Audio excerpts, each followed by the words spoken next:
Welcome back to Contemplando con Cris. We are here at episode 3 of the English season of Contemplando con Cris.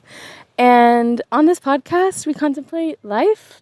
We contemplate things that give us life, things that bring us joy, and, well, what speaks to us in the moment. And so we have on this episode a special guest who I have known for almost a decade now. That's crazy. And yeah, I'm just so happy that he came all the way down to East Tennessee to visit and catch up on life. And, you know, this episode is dedicated to all of the wonderful people in the world who have left teaching. So shout out to them. This one's for you. So thanks for tuning in. And today we have Brian. What's up, Chrissy? Happy to be here. Happy to contemplando con Chris. Big fan of the show. Super excited to be on. Awesome. Thank you so much for being here. Absolutely. Well, we always start every episode with some cards that are affirmation cards. And so I ask that you use your left hand when you're choosing one. And yeah. I don't. You got it.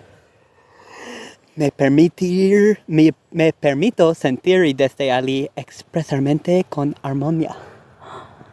I am permitted to sit. Go ahead. Feel. To feel. Uh-huh. I'm permitted to feel and to express with harmony? Yeah. Okay. Great job, Brian. I like that. I feel like that kind of fits what we're going to talk about today, at least how I feel about it, because sometimes when I was in the classroom teaching, it felt like there were a lot of feelings that were coming from people that weren't me. And to balance all of those, sometimes I would have to kind of ignore how I felt, or at least deprioritize it in order to try and do the best job I could. So I like that. I think it fits. I love it. So, well, me permito sentir, give myself permission to feel, and from there, express myself with harmony. Yeah. And yeah, I think teaching and leaving teaching, I love what you said about others' feelings being involved, because I think that there is this huge, you dedicated a whole degree, right? Yeah. And whether you did undergrad or graduate or both, and that was a big chunk of your life, and you're assumed to be sticking with it forever. And so even though we know we have to listen to ourselves, right? And kind of do what's best for us, but other people's feelings and thoughts kind of just come in the mix, right? And how do you, what do you feel some of those thoughts or feelings were for you? Well, I think that to think about why I decided to change careers and do something different, I first have to think about kind of why I chose to teach. And there's a lot, I've thought a lot about this, because when I was in undergrad, I was studying poetry. I was not a teaching undergrad. I was studying poetry, kind of just doing whatever. And I had some loose ideas of what I wanted to do. I really liked writing. I was like, maybe I'll teach high school, teach college, do something. And then as senior year of college came up and it was like, all right, now there's time. I need to do something. I need to be prepared for the next step because I'm going to graduate and there needs to be a next step.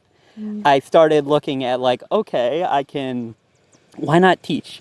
And it was, at the time I graduated in 2016? It was such a noble thing to do, to teach. I don't know how else to explain it, but it was when you were someone who wanted to, it was a career that everyone's oh, teachers are so underpaid. Teachers, they do God's work. They're doing such a, and I was I want to be a do-gooder. I want to do good things.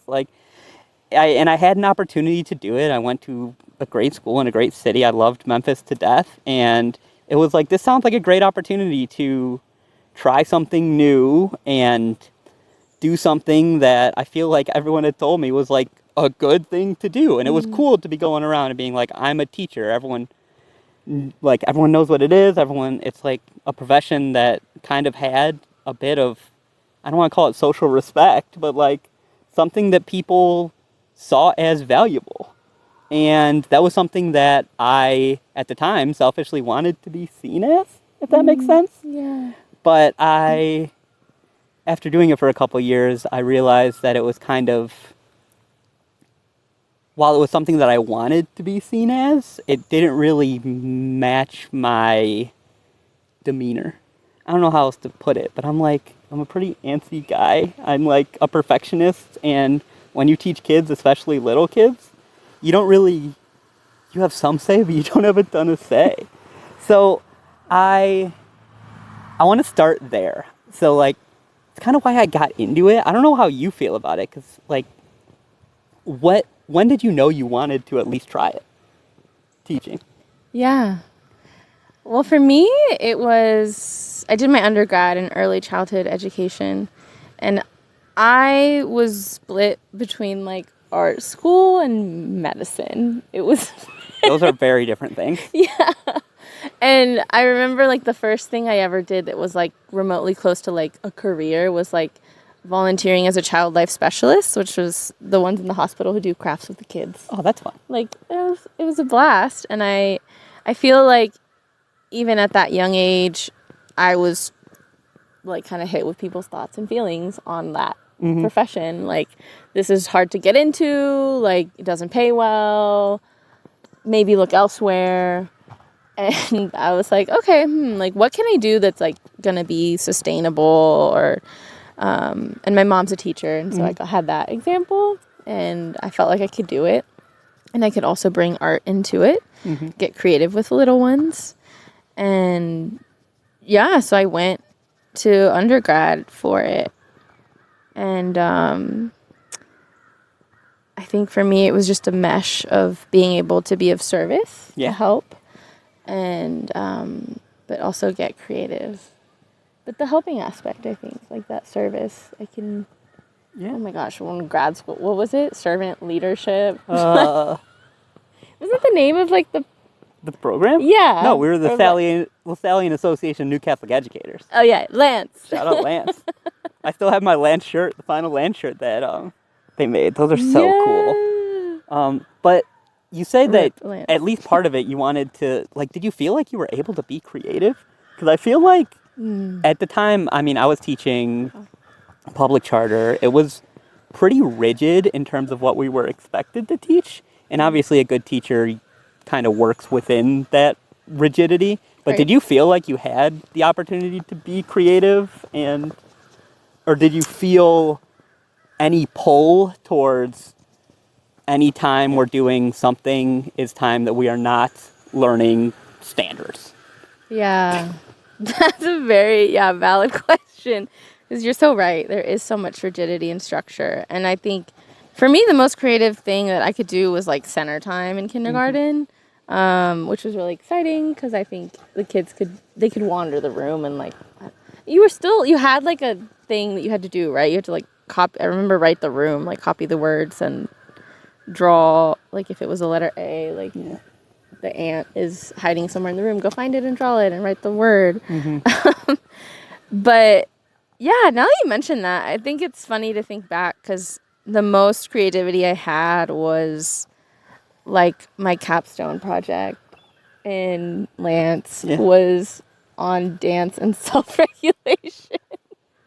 Like we were dancing to We Can't Stop the Feeling from Trolls. Shout out Justin Timberlake. I hope he's doing well. Fan of the podcast, I'm sure. And yeah, shout out to 901. True. But yeah, and that was not something that was really permitted unless I was because I was part of the program, I could implement this dance thing. And they knew it was temporary. But like as far as keeping that as a daily part of my routine, no, because... Or like even like mindfulness and like yoga, I implemented more of that in second grade. But even then, like I taught at Catholic schools, right? So there's some things you're working with Yeah. in that realm too, that you're like, oh, not everyone's going to be open to this. Yeah. So, Definitely. yeah, No, it's limiting. It's limiting. I feel like especially when because I did some intervention work with fourth graders, and then I taught K and 1 and for different years as a classroom teacher. And I felt like I definitely internalized the idea that I was in a rush because there was so much that these kids had to know, and there were these important tests that they had to take, and I felt responsible for like their academic success on top of, I would almost argue, at the expense of my own and their social emotional health, because I was like, this is what I was told to do. Like, this is what matters. This is what selfishly I was being judged on as an educator. So I was like, all right, we're going to try it. And I think that I didn't have the patience, empathy, understanding to be like, what is actually going to be successful here isn't just pushing through.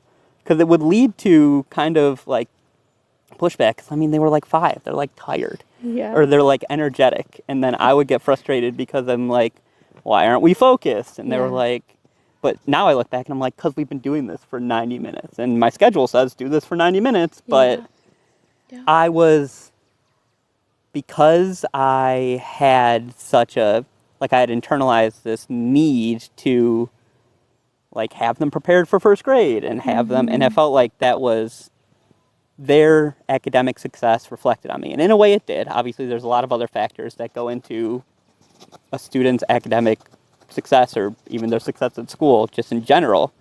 But I felt like I made it the most important thing when it is a very important thing.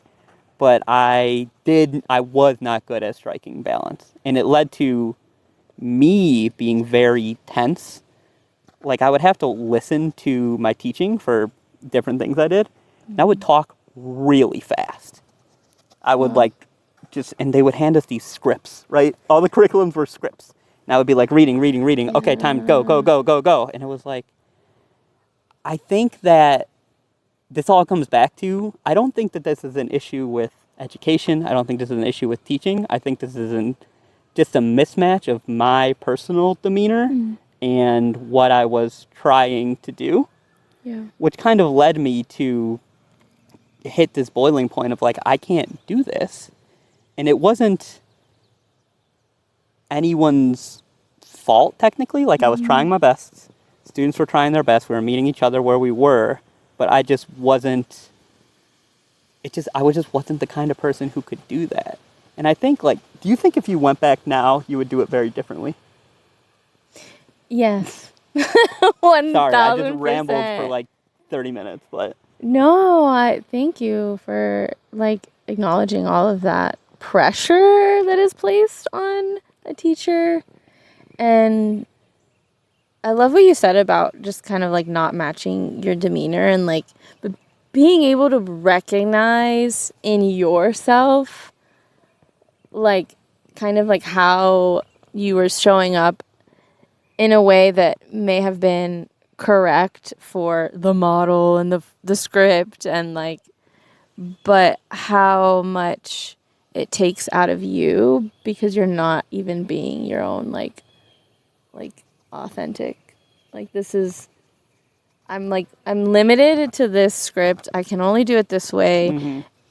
And I'm basically, I mean, I would say I got to a point of just survival. Like, and I was always like on the edge because I felt like I had to be, and I felt like I had to be like really like rigid with stuff like behavioral expectations because like there was a lot like I was like, we got to get through this, we have to do this, I was told to do this, so we're going to do this.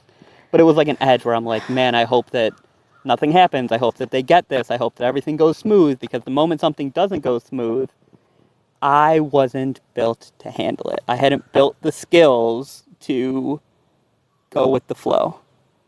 So I needed to take one of your yoga classes. You're welcome anytime, right? Absolutely. Namaste. I can hit a downward dog. It's been a while. Amazing. So many benefits of taking care of yourself. Absolutely. And, like, but it all comes back to just like I wanted to teach because, like I said, it was like something that was seen as service oriented, seen as like noble, seen as respectable. And I wanted to be seen as those things, and I was using teaching as an outlet to kind of claim that as like I am a person that does those things, where like now I'm older and I can be like, I don't need other people to tell me that I do those things, because I kind of I can just trust myself that that is who I am. Yeah.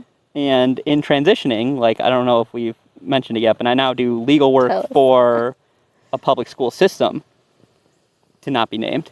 And it is, I work with kind of teacher or all staff members, complaints, discipline, all of that.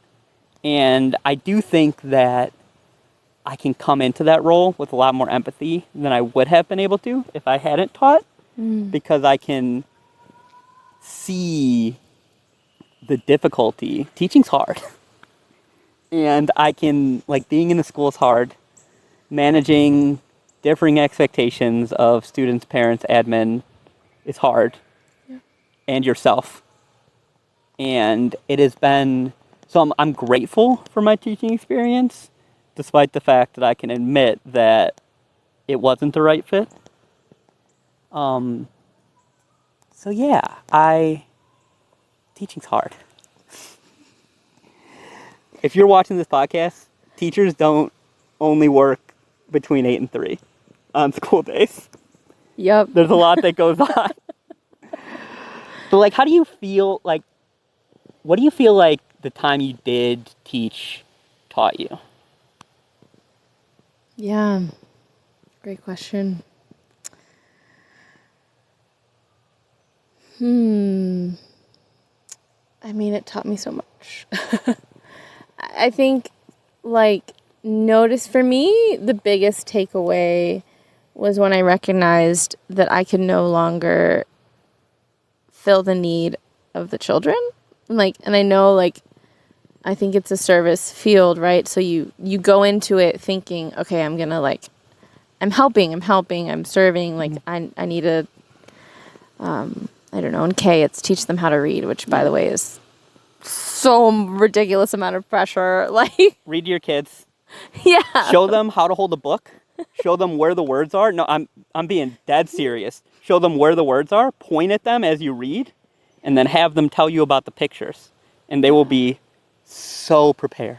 Be ready to take kindergarten on. I interrupted you. No, it's okay. It's like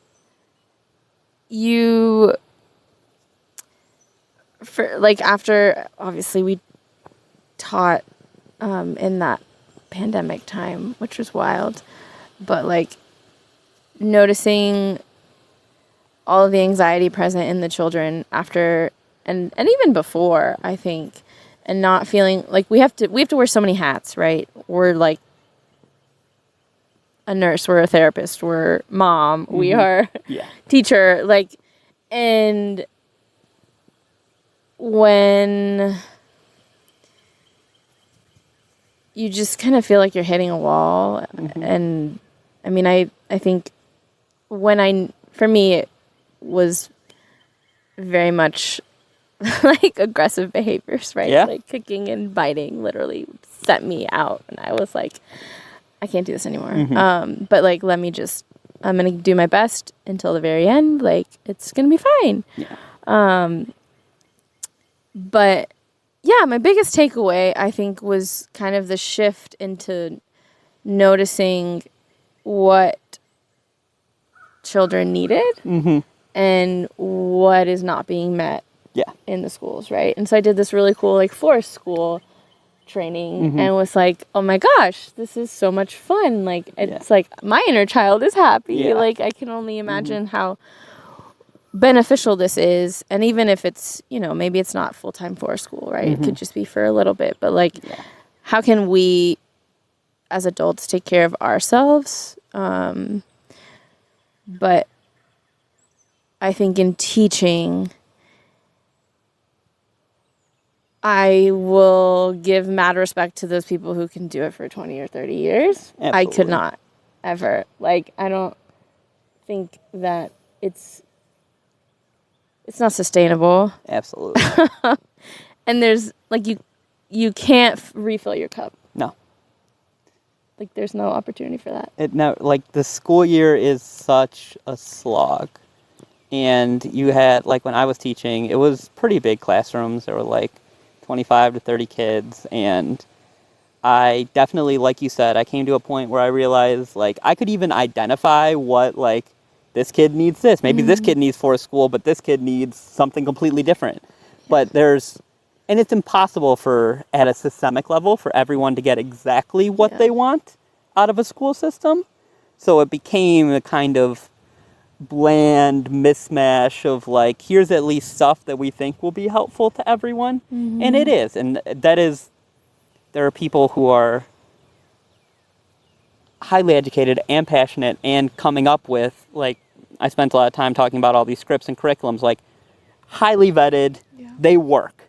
It's just very difficult to implement because everyone needs something a little different. And I do think that the best teachers can kind of mold themselves to an extent and, like, change hats on a dime. Yeah. But that is a lot of emotional labor and it's just a lot of work to get to that point. And it's tiring.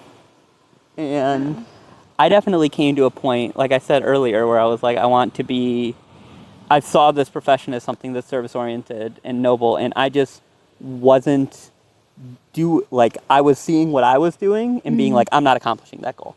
Like, full stop. The way that I am able to be on that day, warts and all, is, like, doesn't accomplish the service-oriented goal that the students, society, whoever needed. So I took a step back. And I also was very lucky because it was as the pandemic hit, so I kind of had that opportunity to be like, okay, teaching is in complete flux. Now's a great time. I had a great family system, which I think matters. Like, the ability to career change and have the resources and support to be like, no, I can make doing something different happen, especially in my position where it was like, okay, I'm going to go back to school for 3 years. Like, what does that mean? What does that mean? Am I going to be happy when I'm 30 or 29 and graduating? The answer is yes. I got lucky. It worked out. But it was a risk. And to be able to take that risk, a million and one thank you to my family, my friends all over the place, my friends in Chicago, to kind of meet me where I was. Because it's embarrassing to be like, I was the teacher. Oh, by the way, now I'm not. I'm doing something different now. And that was hard. And I thought a lot about, like, sticking it out because I was the teacher. Like, there's definitely an identity to it where, like you said at the beginning, it's something that people think, like, oh, this is a career. You get a teaching degree and you find a school and you teach, and then 35 years later you retire. And like, it would have, like, I would have been great to be able to, I wish it was that person. I'm very happy with what I was now, but I saw myself being that person. I saw myself, like, making it a career, and it just didn't happen. And, like, personally, selfishly, that was hard to come to terms with. I don't know how you feel about it and how you feel about kind of, like, owning up, like, I can't do this anymore. Yeah. I think there's a huge part of us that will, like, there's grief involved, and it doesn't necessarily feel like grief because we don't miss how hard it was. And we don't miss the bad days, but it's an identity shift and an identity loss too. Like, yeah, it was a huge part of our life, and like, I think I mean, I'm still in the thick of it, I feel. Like I've shifted into something that's still working with children, early intervention, and I'm like, okay, let's see where this goes, and kind of like it got me out. Yeah. Which is wild to think about, but like reinvent. I say this many times to people, and like reinventing yourself it takes time. Yeah. Like it's a process. Absolutely. And doing, I think you have to do the work to be like, oh, and like it'll come up in like really random instances where I'm like preparing, like laminating some materials for the toddlers, like visuals and things, and like, oh my god, I love this part about this job. Like I love designing the cute little characters and like modeling the routine and creating charts and things and printing them out and laminating them and cutting them and like, and then getting to, share the wealth, right? Give it to them and have them use it and it be helpful. Like I love the creating part, and I think I miss that. But there's also so many ways you can create. Like I think it's also just this invitation to like expand and evolve, and a society certainly tells us otherwise, right? Like pick the career and stick with it and retire. And then I think, I don't know, I think I value everything you said about it being a gift. And how you had the opportunity to make the shift, and like the gratitude that comes with that. Definitely. Like, shout out mom and dad, love y'all. People who worked for the same company their whole lives, like they just did it. Very like non-derogatory, boomer, like pull yourself up by your bootstraps, like climb a ladder, get to the top of it, do something for a very, very long time. And I have a lot of empathy for my younger self because I tried to make teaching that, right? I gave it everything I had at the time. And granted, I was 22, 23. Like I was a grown-up kid who was learning like how to truly live on his own. Like obviously went to college away, but it's not like you're not really on your own until I was like paying bills and like being an adult while also giving my all, like every bit of energy I had, and kind of looking internally to be like, how can I change myself to meet the needs and to be a better teacher, was a lot of work. And I think it was beneficial work. Like, I think it made me a better Brian.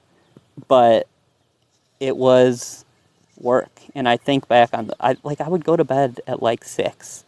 Like, I would teach, and I would come home, and I'd be like, I have hobbies, but I'm like, I'm tired.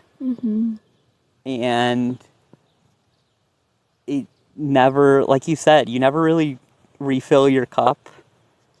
Ever.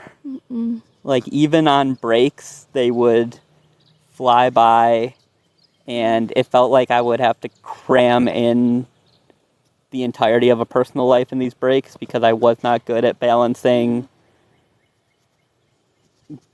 being a normal person otherwise, because I was allowing the career to kind of overwhelm me. But now, and what I do now, it's so much more structured, where I have more. I haven't talked about the idea of time as a teacher, and the idea that like you kind of stand up at 7:45 and you don't sit down until 3, and lunch is never really long enough, and specials are like your only solace, but you're also supposed to be grading and lesson planning and decorating your classroom and putting everything where it needs to be and cleaning up messes. And it was truly like some of the most exhausting days of my life. But like I said, I look back on it with a lot of like care for my former self, because all I like tried. I tried really hard. And it kind of taught me my limits. I don't know how else to explain it, but I don't know. Sorry, I'm again rambling. No, like it's so true, and I mean, Brian, I remember you in those trenches. I remember, It was a struggle. like, shout out to Sonic in Memphis. Like, I mean, it's also like, I'm sure there was a ton of like conversations of like complaining and that are just a blur now, but there was so much that like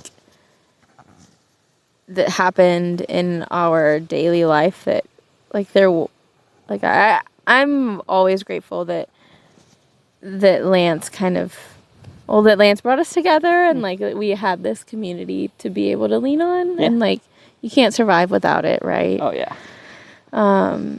But yeah, I remember how hard you tried and like I just want to acknowledge that like I'm just proud of you and like all of that work and to see you now after everything is amazing. And, like you can reinvent yourself and like you just like give me hope. I'm like, yes, it can be done. You're there, Christy.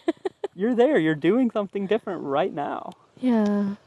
But I feel very lucky to have found a place where I feel comfortable and don't feel like it is something that I am looking to eventually get out of. It's something that I feel like my feet are planted firmly, and I went and I explored and I tried and I recognize that it's an incredible privilege to be able to say like I have a job that I can tolerate that pays me enough to do what I want to do, and I get to live in a city where I enjoy and I like it. I feel like I've made it, and I think that teaching helped me get here. And obviously when I say that I think that I've made it, like got a lot of life left to live. Like things can change at any moment, but it is truly night and day in terms of just like my nerves. And yeah, I'm lucky.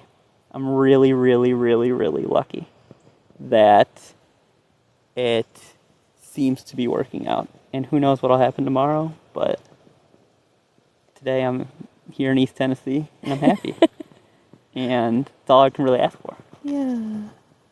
And like you're just living. You know? Like I think for so long we were like not like like you mentioned being able to balance like a social life and not being able to, and like how important that is for life in general, and like how much weight that holds, how much joy that brings, and like that's what life's about. Yeah. Like it's about the fun things and the fun trips and starting a podcast. Yeah, and absolutely. Sitting in inflatable chairs and celebrating Y2K. Shout out Y2K. I'm glad the computers made it all through. We made it. But yeah,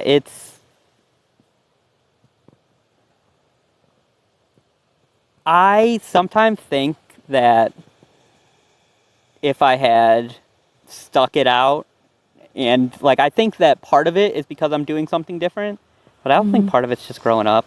Like, get your steps in, drink your water. Like, turns out that not eating at Sonic all the time may have helped my mental health. I know that may came as a surprise. Quitting Cherry Coke may have helped my mental health.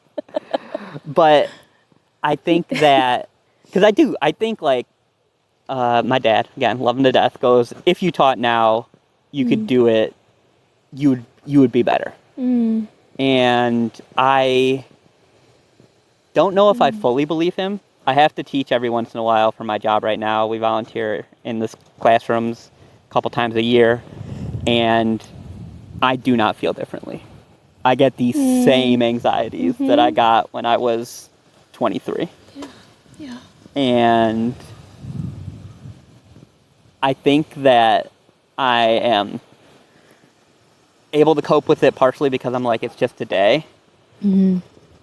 But if I had to do it for a week, I think I would. I don't think I'd be able to. Yeah. Yeah. But at the end of the day, I do think that there is some benefit to have just grown up and been able to better take care of myself. I know that's partially contradictory, but I stand by it. Great words of wisdom. It's good. Good place to be. Good place to stand. What are you compleandoing right now? What am I contemplando? Contemplandoing.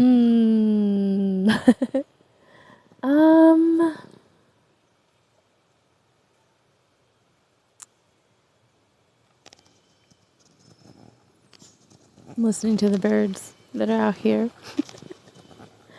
I think that in this like idea of like just living and like enjoying the things of life and recognizing, you've said this in some conversations too, of like, yes, my job is stressful, but, and this idea of a better Brian too, and like that self-reflection on you.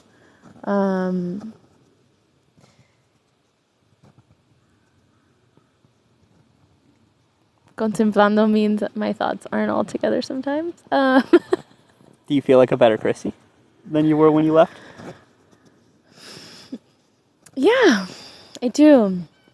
I feel like I'm more connected with the things that used to bring me joy. Yeah. Yeah. And like, I think a lot of that has to do with the way something makes you feel. Like dance for me as a child, it was my one class a week, loved it, but I was a nervous wreck, and like it wasn't like I was I always said I could never compete or anything because I just couldn't handle how much stress that I'm a perfectionist too. And but now, like and I think it took maybe dancing a lot in Chile and like people like my friends being like, none of us are professionals. Like, you're right, none of us are professionals. Yeah. Like this doesn't have to be perfect, and like, and maybe that is like the gift of like shifting that teacher brain, because I talk about that too, of like in shifting gears of like accompanying families in their home and not teaching them something for their child. Like there is some coaching, right? But my job is not to go. I'm not the teacher. Yeah. And like I have to shut that part of me off and just sit and be. And that has made me definitely a better Christy, to just be accompanying in that way. Oh yeah. And like just to feel, I guess, I think it's hard to feel like you're good at a job that's new. No one ever, like, I feel like everyone always feels like they're like not good enough, quote unquote, but no one knows what good enough is. I've become much more comfortable with being bad at things, but at the time, I think that because I was such a nervous wreck so often, I would be like a nervous wreck in other things. Like I would not be an understanding friend or partner or whatever, because I was just built to be nervous. Like I felt like that is the one feeling that I think about when I go back to thinking about teaching, is that like a catastrophe is right around the corner at all times. And if you are not vigilant and on alert, something will happen and it will be your fault. Yeah. And I had to unlearn that. And I think that I was, as I said, I became a better Brian. I was not the best Brian at the time because I wanted to do everything right. So I would either just not do things, like I would just isolate, or I would over try at the expense of just being like, what's normal? What's natural? How do you talk to a person? Talking as a teacher, like the way that you're trained to talk to children, is kind of bizarre. Like, I don't know. Yeah. I don't know, Christy. Yeah. Teaching is wild. Sure is. Glad we left. Shout out teachers, though. Yeah. There are. I think incredible what I'm ones out trying to articulate and not nailing is that teaching can be a great profession. You just need like a specific set of personality trait. It's just for a certain type of person. And I just didn't happen to be that person. Like, I was too impatient. I was like too wound up in it. I would hate for any messaging to be like, don't teach, because I think it was very important to try it. And I think that it could work great for people. And I think it's a great career. And I do think that all the things that I went into it for, a lot of people get out of it, right? Like, it is, you can make an incredible difference. It is incredibly service oriented. You do, like, you can check those boxes off. It just wasn't for me specifically. But I do think that it is a valuable thing to try. And if I went back, I would try it again. Like, if I ran Brian's life over again, I don't think I become who I am without trying it. Yeah. So, if you are listening, you can try it. Just be confident in it. Yeah. Yeah. And to think about everything that it's taught us. Absolutely. Like, you're right. We wouldn't be where we are without it. And that says something. Definitely formed us. It's a very formative experience. Yeah. For us and for those we formed. Absolutely. Shout out to the kiddos. I hope y'all are doing great. Miss y'all. I love it. You're not forgotten, I'm sure. No. But yeah.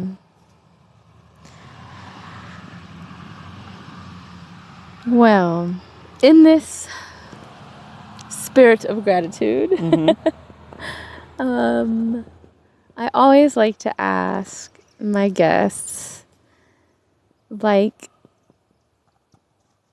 and we kind of circle back to this idea of harmony and like maybe that in your life currently, but just like words of either encouragement, words of advice, or simply a thought. Contemplación. Yeah, totally. Leave our guests with. I think that I have become, and I would encourage others to become much more intentional to do things. I think that, as I said, as a teacher, it became very easy to get into a rut of like, go to school, come home, watch show, go to bed. And I have been more intentional of being like saying yes to invitations, to being willing to be slightly inconvenienced for the benefit of community, to do things, to say, yeah, like for the past 2 years, me and my friends have been playing trivia every Tuesday. Sometimes at 7:30 on Tuesday, I just want to go to bed, but you don't. You go to trivia, right? You hang out with your friends, and it's fine, and it's 2 hours of your life. And I would encourage everyone to, especially as summer comes around, to go and do things. And doing things can be anything. But like, meet people, say hello, do things. I don't know. You're a doer. Yeah. You do things all the time. Be like Christy. Do things.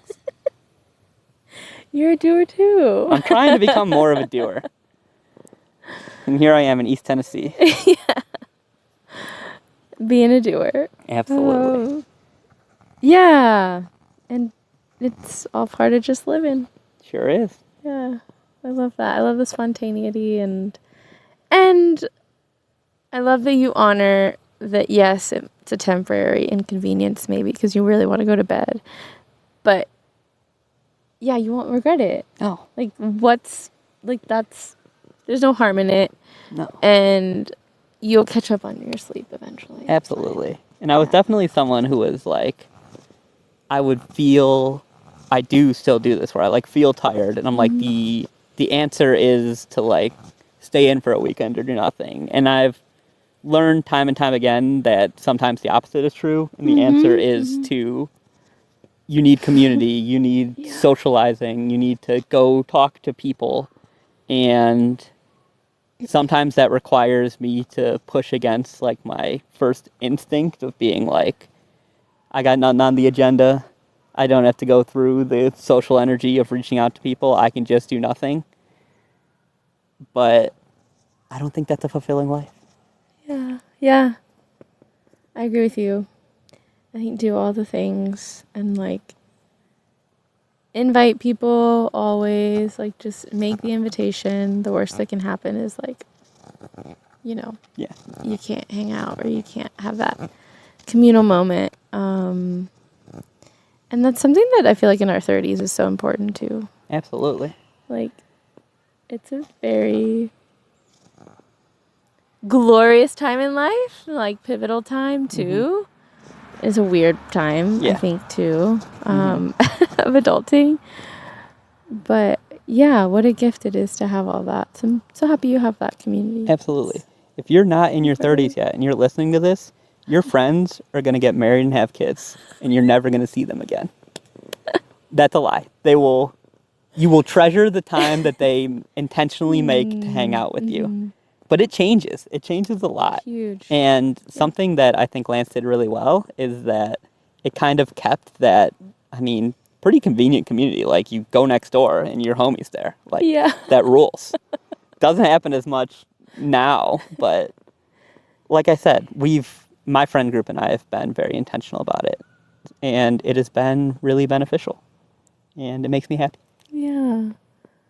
I love that. It's a shift. And it's like a natural part of life. It's part of growing up.